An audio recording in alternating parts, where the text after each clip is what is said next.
Hey everybody, I'm DJ Sixsmith. You're watching The Sit Down. Look who's here, Steve Schirripa, talking Sopranos, brand new podcast. What's up, man? How are you? How are you, buddy? Doing well. Thanks so much for You jumping hanging on. in there? Yeah, it's a little bit of a weird time, but plenty of time to listen to pods, plenty of time to watch Sopranos, right? Yeah. Watch Sopranos, watch repeats of Blue Bloods. That too. But we have a podcast talking Sopranos, Michael Imperioli and myself. And they had announced it in February. We've been working on this for about 6 months. And then we were a little reluctant to do it, because we said, what's going on in the world? Does a TV show even matter? And then we started getting a lot of requests on social media. Could really use this right now. I'm rewatching the show, blah, blah, blah. So me and Michael weren't in such a great frame of mind ourselves, but we decided to go ahead with it. He's in California. I'm in New York City. And it's been going pretty good. I started watching the show again, first time in 20 years, as is he. And we'd rather be in the same studio, but we're making the best of it, and people seem to like it. We've gotten, hundreds of thousands of downloads already. That's awesome. We're in our third episode now, we start from the beginning, and, we talk about a whole bunch of stuff, casting choices and telling stories from behind the scenes. It's like two friends having lunch talking about work. And we go scene by scene. And Michael, who's been there from the beginning, and I came in the second season, so he knows just about everything about the show. So I have a lot of questions. So it's been going pretty good. So when did you and Michael become real tight in terms of your friendship? I met Michael. I met him in the second episode, in the second season, not the second episode, which was 1999. And then we worked together in the third season. And I had moved to New York. I was there full time because I had been commuting my first season for back and forth to Las Vegas. And we kind of became friendly, and we've been very close friends. We've done a lot of projects together. We've done my movie, Nicky Deuce, for Nickelodeon. He directed me in Hungry Ghosts. We've done quite a bit. We do a live show, Conversation with the Sopranos. So we've done a whole bunch of projects together, and just another one. That's awesome. So since you were in the first season, what is most interesting to you when you rewatch it? Well, first of all, I kind of had forgotten about it.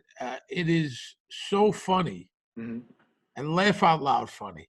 I also, since I'm older now, I understand the Melfi stuff, the psychiatrist stuff better. Yeah. I understand, what she's talking about better. And it's not surprising. I've seen it. It draws a lot of memories, but it is laugh out loud funny of anything. That's what I realize, how the subtle lines, your throwaway lines are really funny. Yeah, I think that's one of the most underrated parts of the show. And I think you've obviously thought about it. A lot of people have. This show really transforms TV in many ways, but I feel like the comedy kind of gets lost in the shuffle when you talk about The Sopranos. Oh, for sure. Michael talks about when he got the script, he didn't know if it was a spoof. He didn't know if it was a comedy. He didn't know if it was a drama when he initially read it,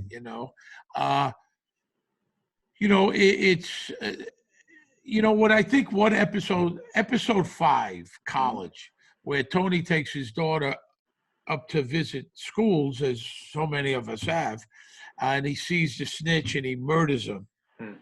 That was the first time, I believe, a main character, the star of the show, murders someone. Yeah. And HBO didn't want to do it.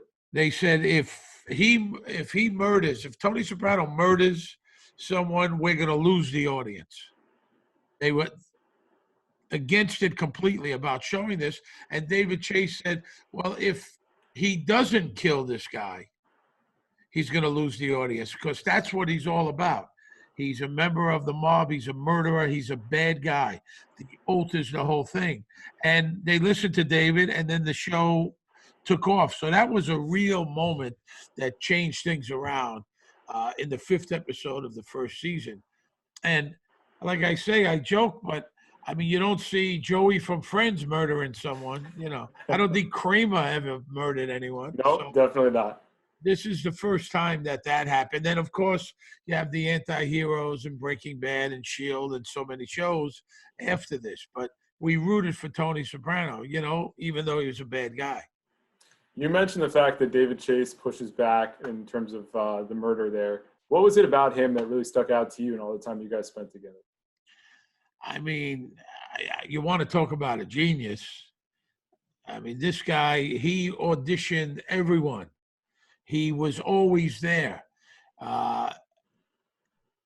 Every detail he paid attention to. Nothing happened by accident on the show. Like with some shows, well, it calls for spaghetti, but I got big ziti, same thing. Okay, yeah. There was no compromise. If a guy, like there's one episode, a guy's eating Fig Newtons, there's a reason he's eating Fig Newtons. There's a reason this candy is in the candy dish. Nothing happened by accident. The music, the casting, the clothing. They would have tone meetings about the tone of the show. Wow. So that's the genius of this guy. And he's coming on the podcast, by the way. He listened to it. He called me. He said he loved it. So I very much look forward to that. Yeah, I mean, you got to have him on. You can't do the pod without him, right? Listen, when he called the other day and said I listened and congratulations, it made me very happy that he was happy, That's wonderful.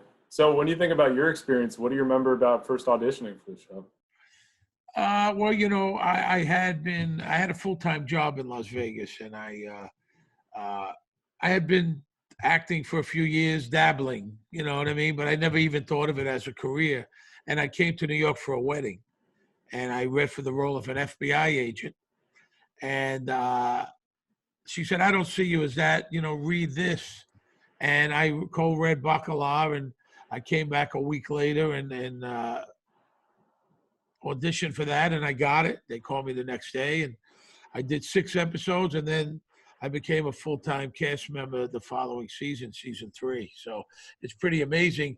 To get on any show is like hitting the lottery, but to get on that one, it's like hitting the lottery twice. It's pretty amazing, It's unbelievable. So you mentioned the fact that you're in Vegas, you come to live in New York, you become a series regular. When do you start realizing that like the show's picking up steam, people are recognizing you? Like take me back to those moments. Well, the show was picking up steam in '99 when I started shooting it. I happened to be here when they got nominated for the 16 Emmys. I think it was the first cable show. So that was a big deal right then. So suddenly everyone's tuning in. What is this show? At the time, only 11 million people had HBO, right. So that was pretty amazing. When the show came out, my first shows were in 2000, January of 2000. And when they introduced Bacala, it wound up that I was on the trailer a lot, the season 2 trailer. It just coincidence. And people were seeing that, and that I had a pretty good role. It wasn't just a couple lines. It was, 3, 4, 5 scenes,